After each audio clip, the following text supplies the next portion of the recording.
Lieutenant Commander Will Maddox stood on the observation deck of the Solara station, a sprawling hub that floated at the crossroads of Terran and Drathal space. Behind him, a panoramic window revealed the endless velvet expanse of stars. It was a quiet evening, at least by station standards. The regular hum of the station's engines provided a constant backdrop to the faint murmur of conversations from the lower levels. Will was leaning casually against the metal railing, sipping a mug of steaming coffee, when he first noticed her. A slender figure in a pale gray uniform stepped into view on the far side of the deck, her movements purposeful, yet unhurried. Her skin gleamed faintly violet under the artificial lights, her features sharp but not unkind, and her silver hair was pulled back in a sleek, practical braid. She carried a slim tablet under one arm, glancing around with a calm, assessing expression. Will had been stationed at Solara for nearly 6 months, and he'd learned to spot the Drathal dignitaries among the crowd. But this one was different. She wasn't aloof like some of the other delegates he'd met. She didn't walk like she owned the room, nor did she ignore the Terrans around her. Instead, she seemed genuinely curious. She paused near the central holotable and tilted her head, examining the intricate projection of a stellar map. Before he could stop himself, Will pushed off the railing and approached. It wasn't official business, just an excuse to talk to someone who didn't remind him of the bureaucracy he dealt with daily. "Beautiful, isn't it?" he said, nodding toward the map. The Drathal woman turned, her eyes meeting his. For a brief moment, Will thought she might walk away or dismiss him. Instead, she gave a faint smile. "It is," she said. Her voice was smooth and deliberate, with a melodic undertone. "Your projection systems are refined. My people use something similar, but not with this level of detail." "Years of refinement," Will replied, offering his hand. "Lieutenant Commander Will Maddox. Welcome to Solara Station." She glanced at his outstretched hand, then hesitated. After a moment, she mirrored the gesture, her grip firm but cool. "Commander Virus Irith. It's an honor to meet you." "Likewise," Will said. "Are you new here?" "I don't think I've seen you around before." "I arrived a week ago," Virus explained. "I've been assigned to observe and report on the cultural exchange program between our species." She glanced back at the projection. "It's a fascinating concept. Encouraging shared understanding through art, history, and language rather than relying solely on treaties and trade agreements." Will grinned. "Well, I wouldn't expect too much excitement. Cultural exchanges sound nice on paper, but around here they mostly involve formal lectures and long presentations. Not exactly the stuff of adventure." Virus raised an eyebrow. "Adventure isn't always about excitement. Sometimes it's about discovery. Understanding another culture's way of thinking can be an adventure in itself." Will nodded. "Fair point. Still, if you find yourself in need of a guide or someone to rescue you from a particularly dull symposium, I'm usually around." "I'll keep that in mind," Virus said with a faint smile. They spent the next hour talking by the observation deck. Will learned that Virus had been a researcher before becoming a diplomat. She specialized in comparative studies of Terran and Drathal societal structures and had spent years poring over human literature, history, and art. Her questions were precise but never felt invasive, and her insights often left Will reconsidering his own assumptions about Terran culture. For his part, Will shared stories of his military career, his upbringing in a small coastal town on Earth, and his love for old Terran films. He discovered that Virus had a dry sense of humor that surfaced at the most unexpected times, leaving him laughing in spite of himself. Their conversation was interrupted by the station's comm system announcing a scheduled maintenance check. Virus glanced at her tablet, which displayed a series of technical readouts. "I should return to my quarters," she said, straightening her posture.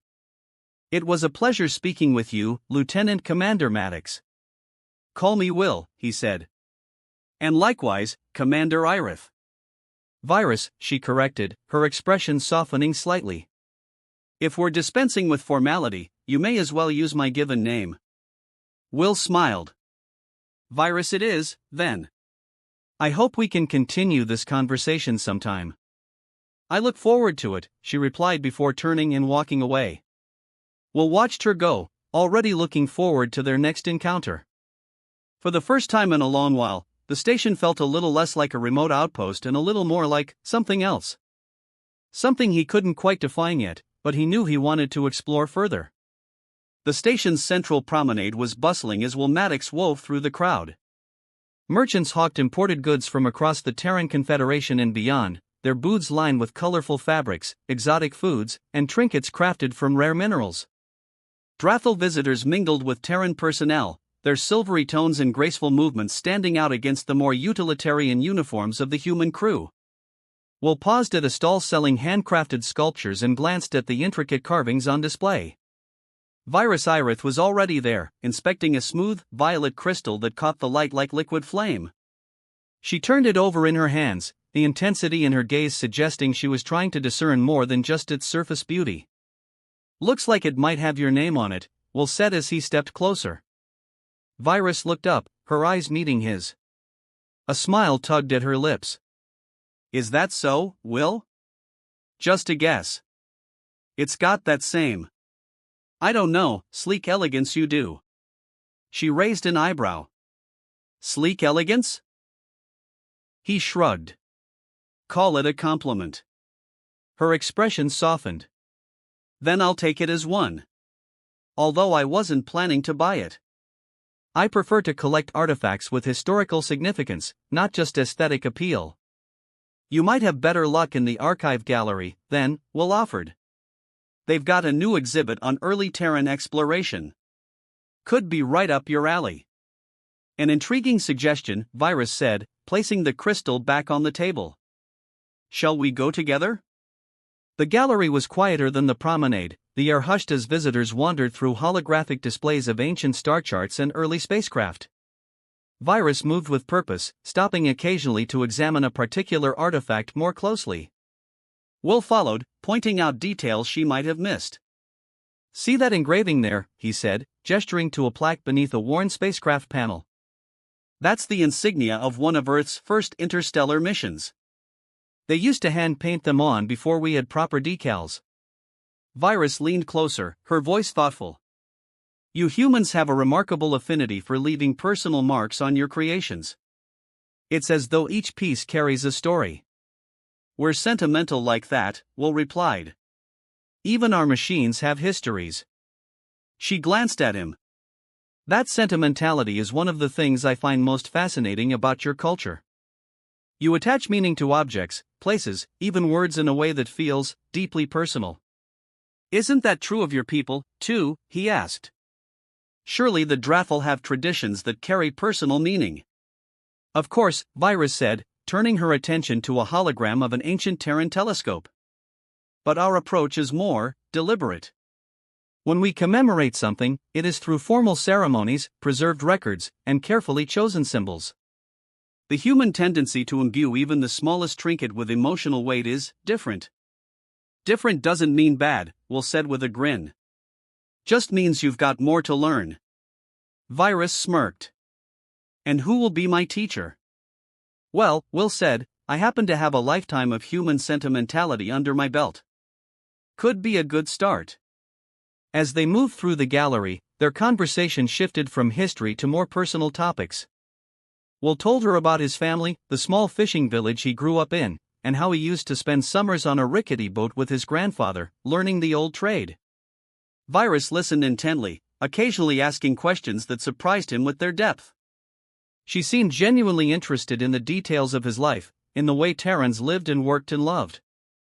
In return, she shared stories of her own world, of Drathal cities built into towering crystal cliffs, their surfaces shimmering with iridescent light.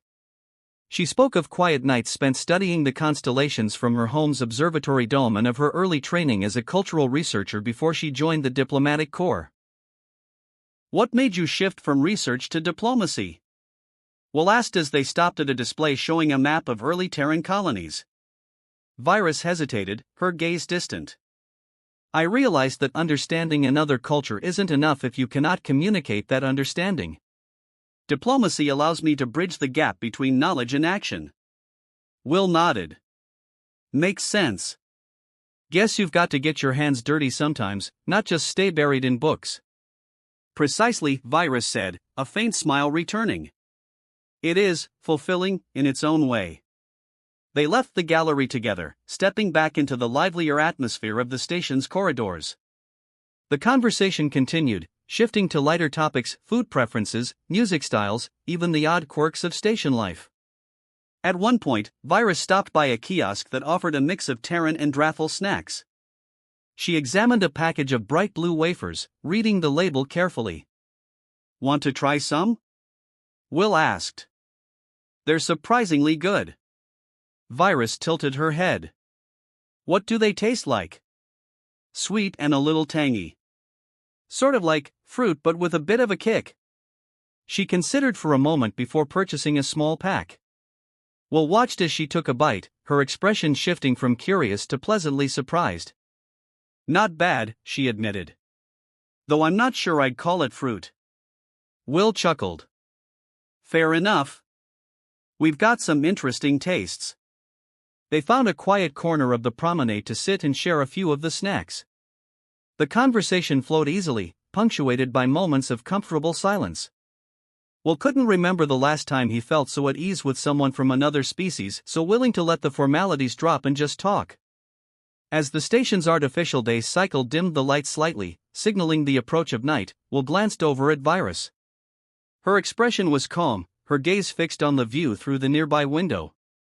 You're different from most diplomats I've met, he said. She turned to him, one brow raised. Different how? Less rigid. More willing to actually listen, not just lecture. I think it makes you a better diplomat. Virus's lips curved into a faint smile. That's a generous assessment. I'm simply trying to understand your people as fully as possible. It's easier to listen than to assume. Well, Will said, whatever you're doing, it's working. Thank you, she said softly. Her tone was sincere, not the polished politeness of a diplomat, but the genuine gratitude of someone who valued the connection they were building. They lingered a while longer before parting ways, but the conversation stayed with Will. As he returned to his quarters, he found himself looking forward to the next time they would meet, not as a Terran officer and a Drathel envoy, but as two individuals sharing a journey through an ever-expanding universe. The station's observation deck was quiet, save for the faint hum of machinery in the background. Will Maddox leaned on the railing, staring out at the infinite black expanse speckled with stars. It was one of his favorite spots to think. Tonight, though, he wasn't alone. Virus Irith stood beside him, her hands folded neatly behind her back as she gazed at the same endless view. You don't find the emptiness unsettling? She asked. Will shook his head. No, not really.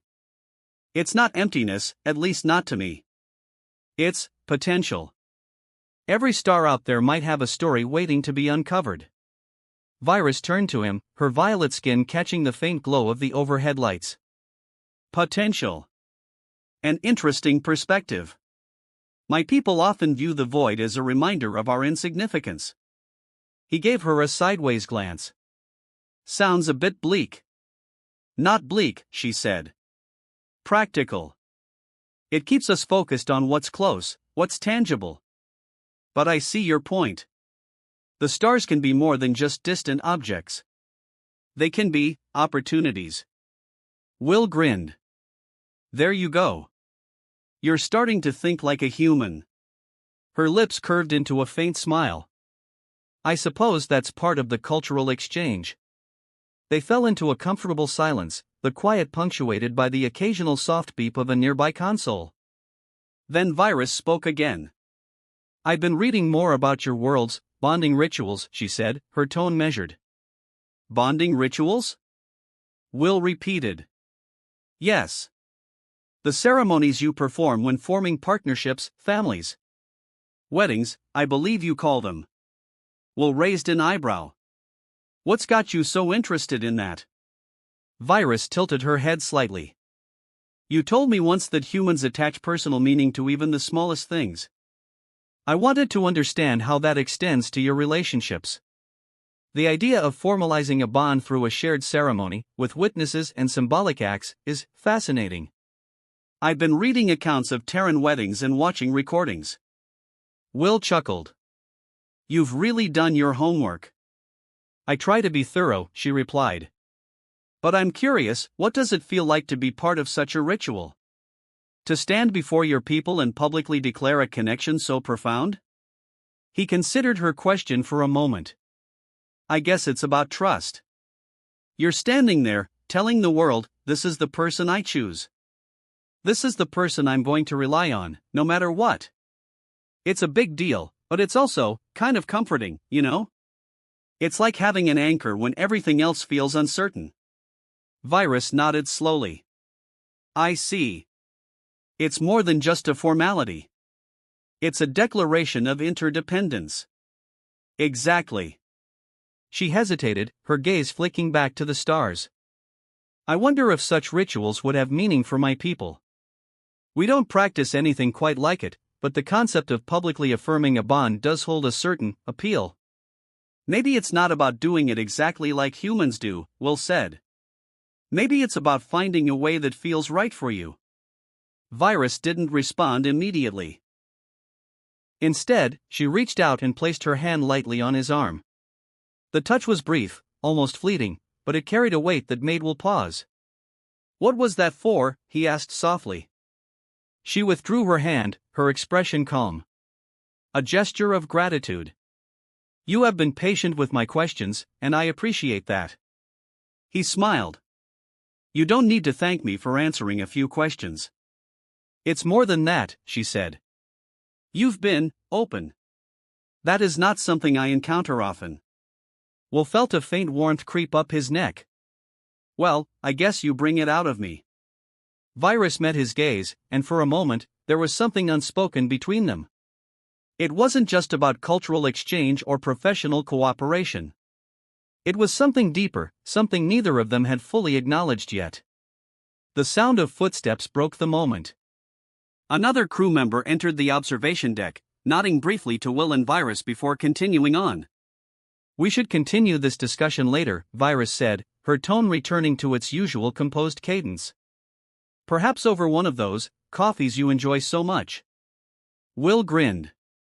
Careful, Virus. I might start thinking you actually like Terran food. Some of it is tolerable, she said, her lips twitching into what he was beginning to recognize as her version of a playful smile. All right. Coffee it is. They parted ways, but the memory of her hand on his arm lingered in Will's mind long after she was gone. He couldn't shake the feeling that they were on the verge of something significant, something that transcended the boundaries of their species. And he couldn't help but wonder what their next conversation might reveal. The cafeteria on Solara Station was never what anyone would call cozy. Stark metal tables, plain gray walls, and the faint smell of nutrient packs didn't exactly scream comfort. But it was quiet this early in the shift rotation, and for once, Will Maddox had managed to snag a corner booth without bumping into half the station's personnel. He stirred his coffee idly, waiting for Virus Irith to arrive. She stepped into the cafeteria a few minutes later, scanning the room with her usual calm precision before spotting him. Will raised a hand in greeting, and she approached with a faint smile. Punctual as always, he said. Your message indicated a specific time, Virus replied as she slid into the seat opposite him. Why would I arrive late? Fair point, Will admitted. You ready to try this coffee experiment? I have reviewed the preparation methods, she said, her tone thoughtful. I believe I understand the basics. The difficulty lies in the subtleties of flavor adjustment. Will chuckled. Don't worry. It's not as complicated as it sounds. Come on, let's get started. They moved to the self-serve brewing station. Will walked her through the steps, measuring out the grounds, setting the water temperature, adjusting the strength. He'd seen more advanced machines in high-end stations, but Solara's setup was basic enough to get the job done. So, what's your preference? He asked. Strong and bold, or mild and smooth? Virus considered the question. I will try a milder option first. I wish to experience the flavor without the bitterness overpowering it. Good call, Will said, handing her a clean mug. Let's start with this blend. It's got a smooth finish, no harsh aftertaste. She took the mug, watching as he poured the freshly brewed coffee. Virus brought it to her lips and sipped slowly. Her expression didn't shift much, but Will caught the subtle narrowing of her eyes, the faint tilt of her head. Well, he asked. It is interesting, she said after a moment. Not unpleasant, though I do not understand the human obsession with it. Give it time, Will said. It grows on you. Kind of like getting to know someone from another species, you don't figure everything out in one sitting. She set the mug down. That's an apt analogy. Speaking of which, I had another question about your bonding rituals. I was reviewing your cultural literature, and I noticed a recurring theme: the exchange of rings. Why rings? Why not another object? Will leaned back, considering her question. Good question. Rings are simple, durable, and they stay with you all the time.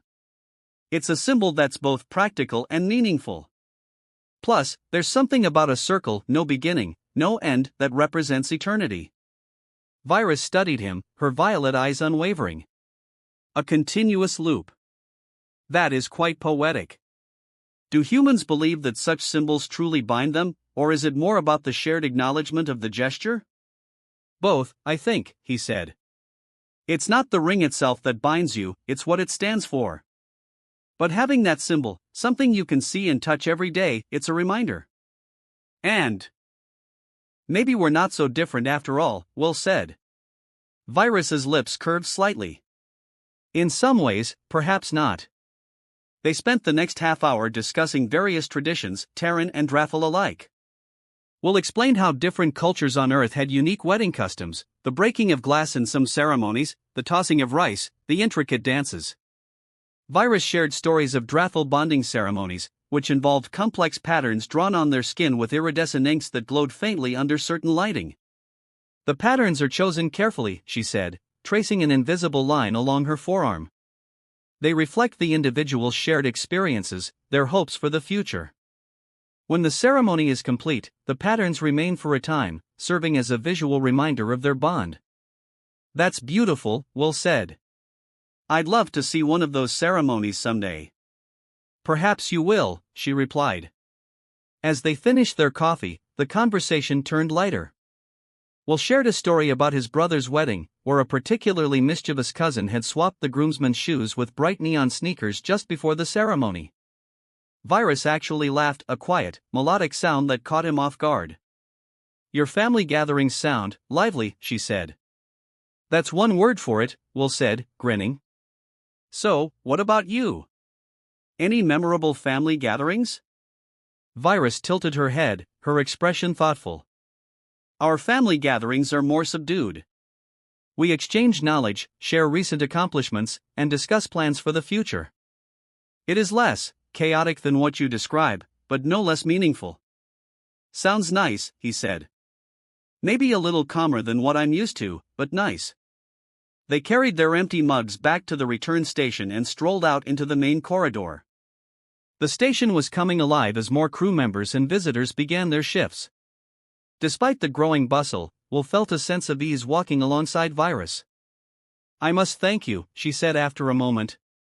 For what? For your willingness to engage in these conversations, she replied. It is not often that I find someone so open to exploring these topics with me. I'm glad we have these talks, Will said. I learn as much from you as you do from me. Maybe more. Virus's lips curved again in that faint, almost playful smile. Then perhaps we shall continue this cultural exchange over another coffee sometime. You're on, he said, smiling back. But next time, I'll make sure to bring a Terran pastry to go with it. You haven't lived until you've tried a good old-fashioned cinnamon roll. I look forward to it, she said. As they went their separate ways, Will couldn't help but feel that their conversations were becoming more than just intellectual exchanges. There was a growing sense of connection, a mutual curiosity that bridged the gap between their worlds. And as he headed back to his quarters, he found himself looking forward to their next meeting, wondering what new discoveries they would share. Will leaned against the railing on the station's observation deck, staring at the endless expanse of stars. The soft hum of the station's machinery was the only sound until the door behind him slid open. He glanced over his shoulder and saw Virus Irith step into the room. She moved gracefully as always, her silver hair catching the dim light, her violet skin almost glowing against the vast darkness of space. "Couldn't sleep either?" Will asked, turning his gaze back to the stars. "No," Virus said, her voice calm yet thoughtful. She came to stand beside him, resting her hands lightly on the railing. "The stillness of the station at this hour is unusual." "It takes some getting used to," Will said. "Back on Earth, I used to fall asleep to the sound of waves. I grew up in a small coastal town. Nights were always full of that constant rhythm." "That sounds comforting," Virus said. "It was," Will replied. "And now I get this silent metal corridors and the occasional mechanical hum. Not exactly the same." He glanced at her. "What about you? What did nights sound like on your world?" Virus tilted her head slightly, as if listening to a memory. The winds would pass through the crystal cliffs, creating a faint, resonant sound. It was subtle, yet always present. It made the vastness of the night feel less empty. "Sounds nice," Will said.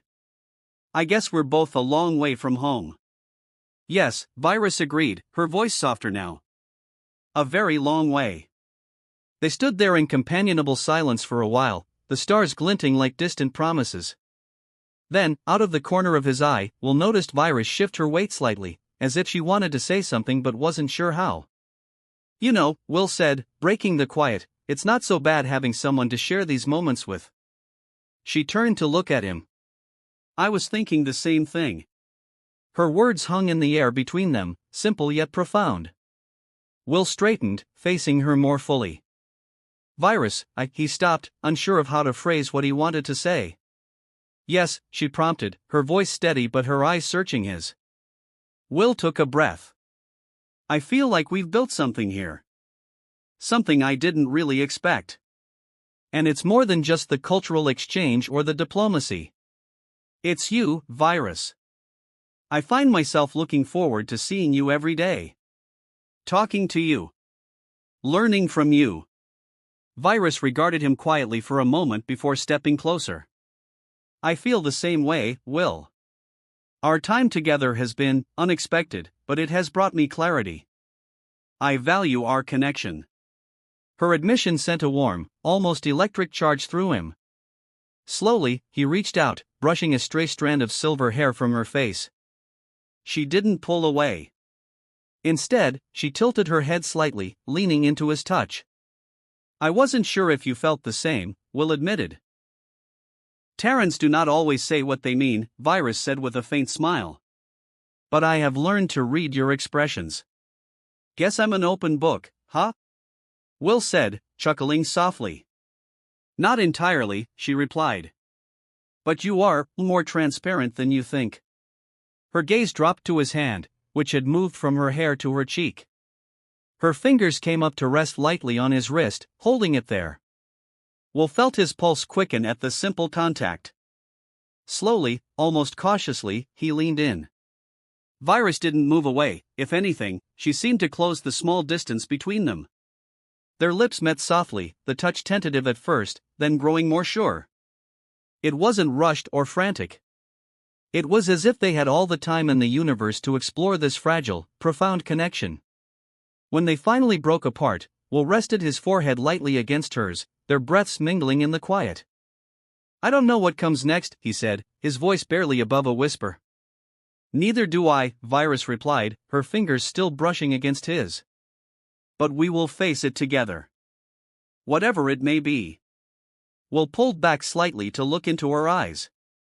The depth of emotion he saw there, something unspoken but undeniable, left him with a sense of certainty he hadn't felt in years.